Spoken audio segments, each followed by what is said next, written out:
A janitor's daughter saved a CEO's life in the most unexpected way, and the gift he gave her changed everything. What started as a simple act of kindness turned into a life-altering moment that no one saw coming. A desperate rescue, a grateful CEO, and a gift so extraordinary it transformed an entire family's future. Stay until the end, because what this CEO gave the janitor's daughter will leave you speechless.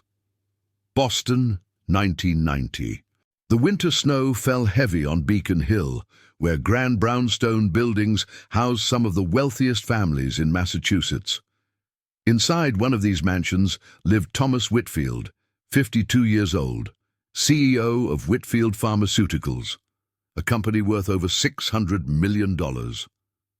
Thomas had salt and pepper hair, always immaculately styled, sharp blue eyes behind expensive glasses, a distinguished face with strong features, and the bearing of a man accustomed to power.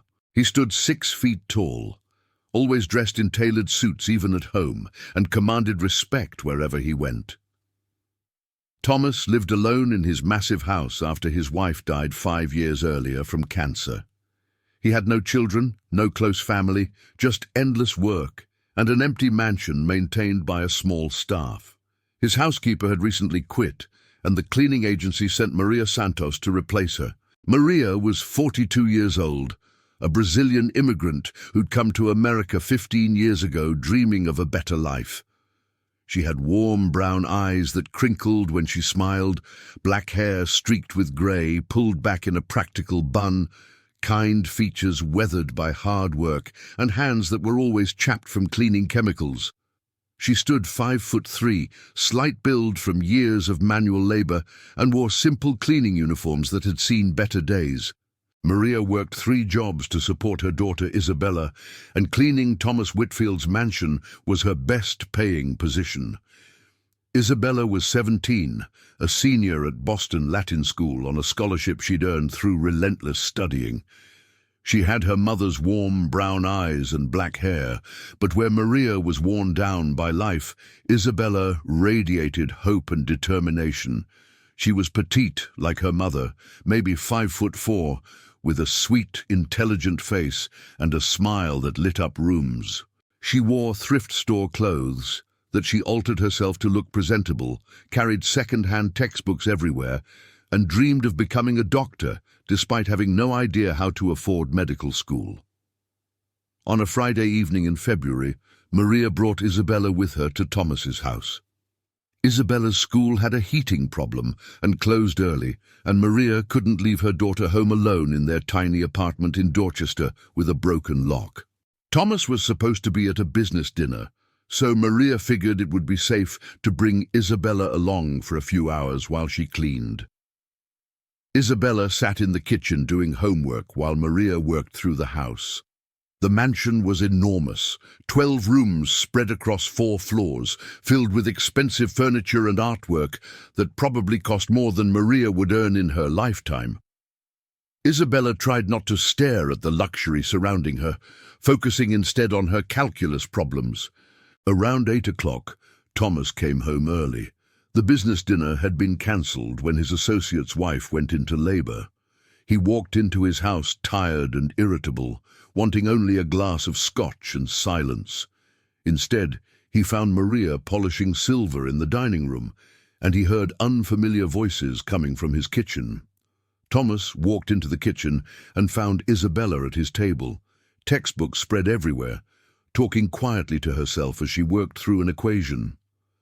She looked up and froze, her brown eyes going wide with fear. "Who are you?" Thomas demanded. "What are you doing in my house?" Isabella jumped to her feet, knocking over her backpack.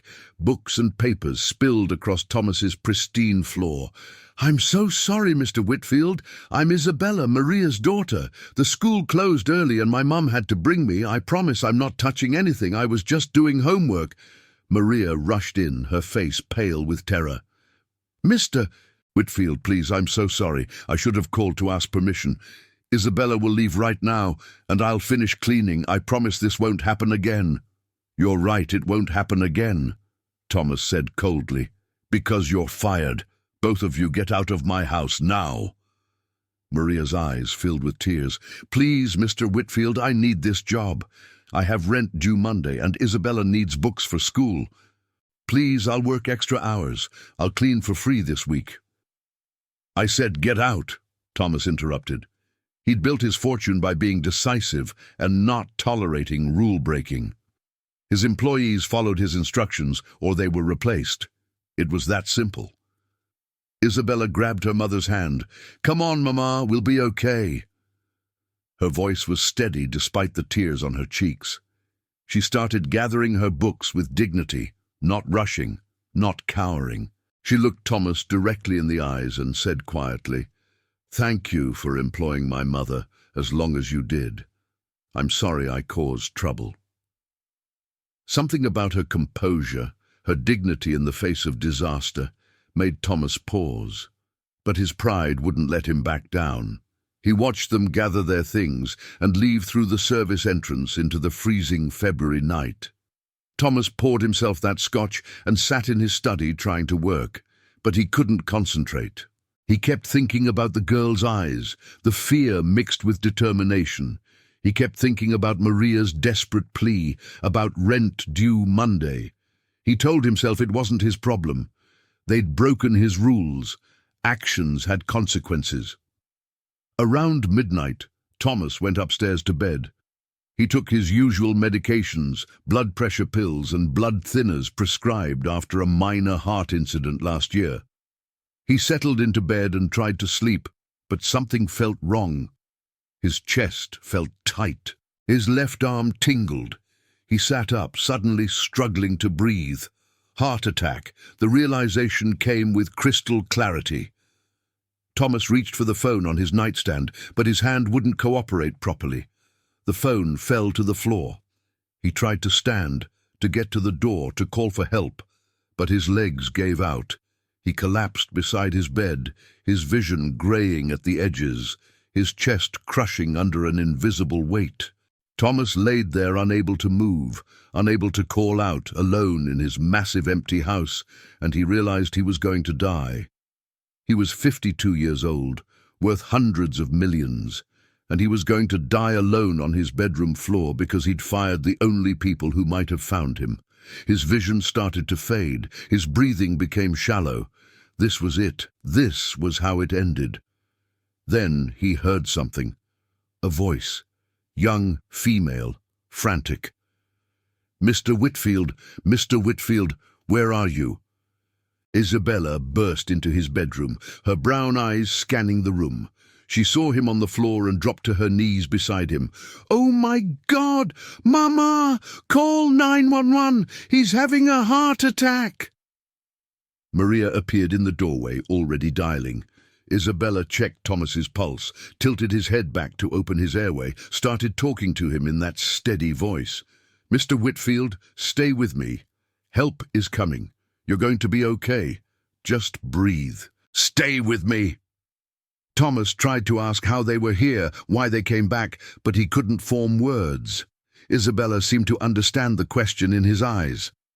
"You left your back door unlocked," she explained, keeping pressure on his wrist to monitor his pulse. "We were waiting at the bus stop and Mama remembered. She was worried someone might break in. We came back to lock it for you. Thank God we did."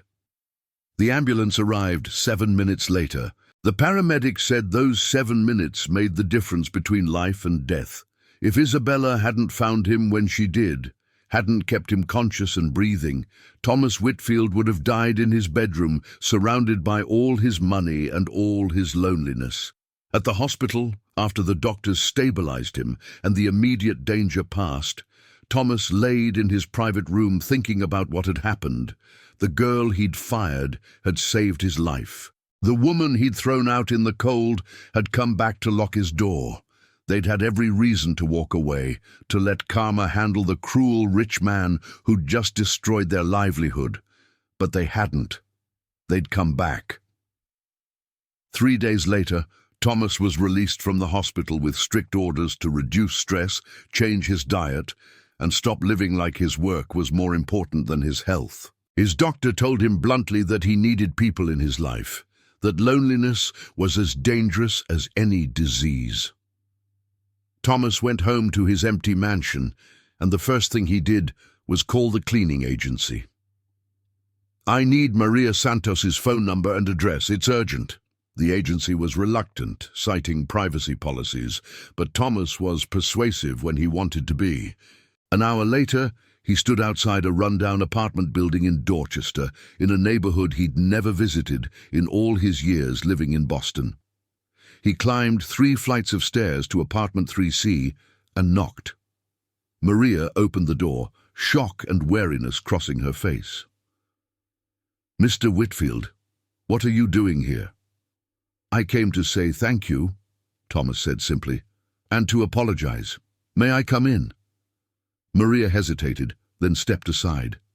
The apartment was tiny, maybe 400 square feet total. One bedroom that clearly belonged to Isabella based on the textbooks everywhere. A pull-out couch in the living room where Maria obviously slept. A kitchen barely big enough for one person. But it was spotlessly clean and filled with warmth that Thomas's mansion had never had. Isabella appeared from the bedroom, her brown eyes widening. "Mr. Whitfield, are you okay? Should you be walking around so soon?" "I'm okay because of you," Thomas said. His voice cracked slightly. "The doctors said if you hadn't found me, hadn't kept me conscious, I would have died. You saved my life, Isabella. Both of you did." Isabella glanced at her mother, then back at Thomas. "Anyone would have done the same thing." "No," Thomas said firmly. "Most people wouldn't have. Especially not after I'd just fired your mother and thrown you both out in the cold. You had every reason to leave me to my fate, but you came back. You saved me, and I need to make this right." Maria shook her head. "You don't owe us anything, Mr. Whitfield. I'm just glad you're okay." "I owe you everything," Thomas corrected. "I owe you my life, and I'm going to spend the rest of it trying to repay that debt." He pulled an envelope from his coat pocket. "This is a check for $20,000. It's not nearly enough, but it's a start." Maria's hands flew to her mouth. "I can't accept that. It's too much." "It's not enough," Thomas insisted. "But there's more. I want to offer you a permanent position as my housekeeper. $40,000 a year, full benefits, paid vacation. And I want to pay for Isabella's college education. All 4 years, whatever school she gets into, tuition and living expenses fully covered." The room went completely silent. Isabella stared at Thomas like he'd started speaking another language. Maria sat down heavily on the couch, tears streaming down her face. "Why?" Isabella whispered. "Why would you do this?" Thomas looked at this 17-year-old girl who'd saved his life, who studied calculus at his kitchen table while her mother worked 3 jobs, who dreamed of becoming a doctor despite impossible odds. "Because you saw me as a human being worth saving even after I'd treated you terribly. Because your mother raised you to be kind even when kindness wasn't returned. Because I've spent 5 years alone in that house dying slowly of loneliness, and I didn't even realize it until you two reminded me what humanity looks like." He sat down in the worn armchair across from them. "I have no family, no children, no one who'd miss me if I died. I've spent my whole life building a company and accumulating money, and it meant nothing when I was lying on that floor unable to breathe. What saved me wasn't my wealth or my success. It was the compassion of 2 people I'd wronged. That changed me. It made me see what actually matters." Maria wiped her eyes. "Mr. Whitfield, the job and the check, that's already more than generous. But we can't let you pay for college. It's too much." "Mama, no," Isabella said suddenly. She looked at Thomas with those determined brown eyes. "If Mr. Whitfield is serious about this offer, I'll accept it. But on one condition." Thomas raised his eyebrows. "What condition?" "I'll go to college and become a doctor like I've always dreamed, but when I finish medical school, I'm going to work in communities like this one." She gestured to the neighborhood outside. Places where people can't afford health care, where kids like me don't know if they'll ever escape. I'm going to use the education you give me to help people who need it most. That's my condition." Thomas smiled for the first time in years, a real genuine smile. "Deal." Maria accepted the housekeeper position and moved into a guest cottage on Thomas's property, a small but comfortable space that was paradise compared to the Dorchester apartment. Isabella finished her senior year at Boston Latin and got accepted to Boston University with plans to major in pre-med. Thomas paid every penny, but more than that, he became part of their lives.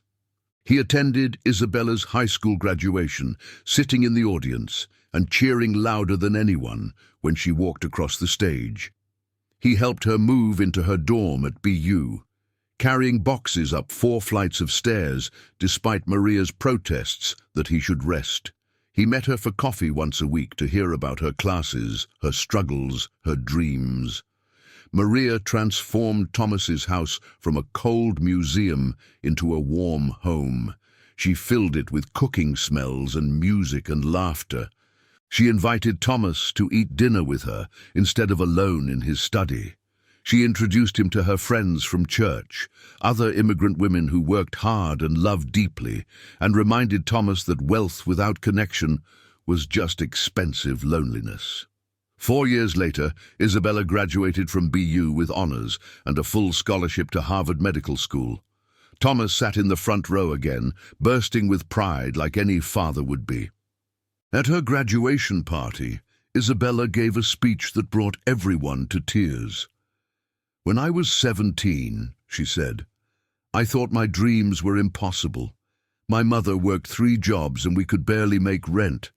I was going to graduate high school and get whatever job I could find to help support us. Medical school was a fantasy I didn't even let myself think about seriously." She looked directly at Thomas. "Then everything changed in one night. My mother got fired for bringing me to work. We went home thinking we'd lost everything.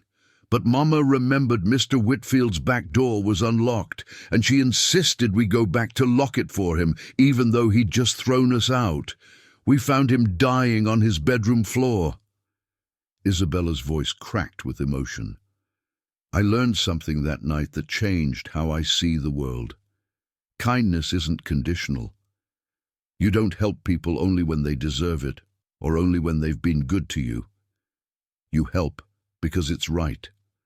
Because everyone deserves compassion, even people who've hurt you. Mama taught me that. She saved Mr. Whitfield's life even after he fired her, and in return, he gave me the gift of education that changed my life forever." She raised her glass. "To my mother, who taught me that grace is more powerful than revenge, and to Mr. Whitfield, who showed me that people can change, that gratitude can transform lives, and that family isn't just about blood, it's about choosing each other. Thank you both for making my dreams possible." Thomas stood and hugged Isabella, this young woman who'd become like a daughter to him. "Thank you for saving my life in every way that matters." Isabella went to Harvard Medical School and excelled. 8 years after saving Thomas's life, she graduated with her MD degree, specializing in emergency medicine. True to her word, she took a position at Boston Medical Center in the emergency department, treating the city's most vulnerable populations. Thomas attended her white coat ceremony, now 70 years old with completely white hair, but healthier and happier than he'd been in decades. Maria stood beside him, still working as his housekeeper, but really functioning as family, the sister he'd never had. At the ceremony, Isabella was awarded a special recognition for her commitment to serving underserved communities. In her acceptance speech, she told the story of that February night in 1990 when she'd found her future employer dying on his bedroom floor. "Emergency medicine chose me before I chose it," she explained to the audience of new doctors and their families. "I learned at 17 that 7 minutes can mean the difference between life and death, that staying calm in crisis can save someone. That showing up even when you have every reason not to can change everything. After the ceremony, a young resident approached Isabella. "That story you told about finding Mr. Whitfield, that really happened.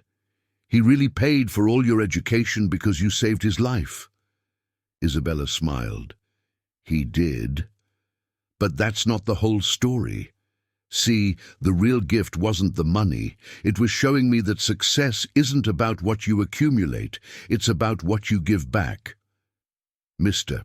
Whitfield gave me education, but he also gave me a model for how to live. He was a lonely workaholic, dying in an empty mansion before we came into his life. Now he has family dinners every Sunday, volunteers at the clinic where I work, and donates millions to make healthcare accessible. I saved his life once. He's been saving lives ever since." The resident looked thoughtful. "So you both saved each other?" "Exactly," Isabella said. "That's how it works when you choose compassion over pride, when you choose connection over isolation. You save each other." Thomas lived to see Isabella buy her first house at age 32, a modest place in Jamaica Plain where she could be close to the hospital and the communities she served. He walked her down the aisle at 35 when she married another doctor who shared her commitment to serving the underserved. He held her daughter, his honorary granddaughter, when Isabella had her first child at 37. At 85 years old, Thomas Whitfield died peacefully in his sleep with Maria and Isabella at his bedside. He left the bulk of his fortune to a foundation in Isabella's name, dedicated to providing college scholarships for children of immigrant workers. His mansion became a free clinic, serving Boston's low-income neighborhoods. At his funeral, Isabella gave the eulogy. Thomas Whitfield could have died alone at 52, wealthy and successful but unloved. Instead, he lived to 85, surrounded by family he chose and who chose him back. The difference was one act of compassion on a February night when my mother went back to lock a door for a man who'd just fired her. That small act of grace started a chain reaction that changed all our lives. She looked out at the crowded church. "Mr. Whitfield used to say he gave me the gift of education. But the real gift was teaching me that it's never too late to change, never too late to choose love over loneliness, never too late to become the person you were meant to be.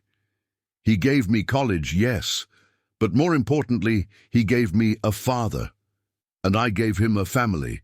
That exchange, that love, that connection, that was the real gift, and it changed all our lives forever. Now I want to hear from you. Have you ever helped someone who later changed your life? Have you ever received kindness from an unexpected source that transformed your future? Share your story in the comments, because these moments of grace deserve to be celebrated. And if this story inspired you to believe that one act of compassion can create ripples that change generations, hit that like button and subscribe for more true stories about second chances, unlikely families, and the extraordinary things that happen when we choose kindness, even when it's hard. Your engagement helps us share these messages of hope with people who need to remember that the smallest acts of grace can create the biggest transformations.